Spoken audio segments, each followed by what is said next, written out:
J'ai Hmm. défendu par conviction, de 2020 jusqu'au 31 août 2023.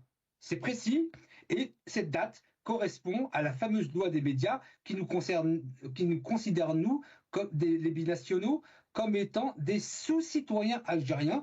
D'ailleurs, lorsque le président Tebboune déclarait dans la rue, je ne sais plus où c'était, qui criait au Sarès, j'ai envie de lui dire que, monsieur le président, le 31 août 2023, vous avez signé, promulgué une loi qui aurait pu plaire à Ossarès à ce moment-là. À partir du 31 août 2023, considérez, parce que je vous dis, j'ai soutenu, pas le président Tebboune, j'ai soutenu la notion d'État de 2020 jusqu'au 31 août 2023. Je ne peux pas être plus précis que ça.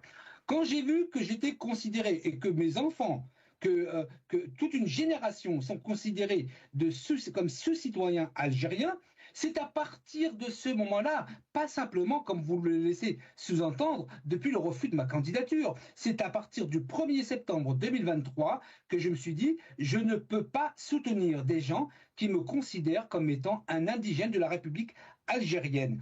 À partir de Hmm. ce moment-là, même si avant, sur votre plateau, j'apportais des critiques à l'égard du président Tebboune et du système politique algérien. J'ai continué à le faire jusqu'à il n'y a pas très longtemps. Et donc, voilà, je tiens vraiment au Sénat à ce qu'il n'y ait pas de confusion. Hmm. Je ne m'oppose pas au système actuel parce qu'ils ont rejeté ma candidature.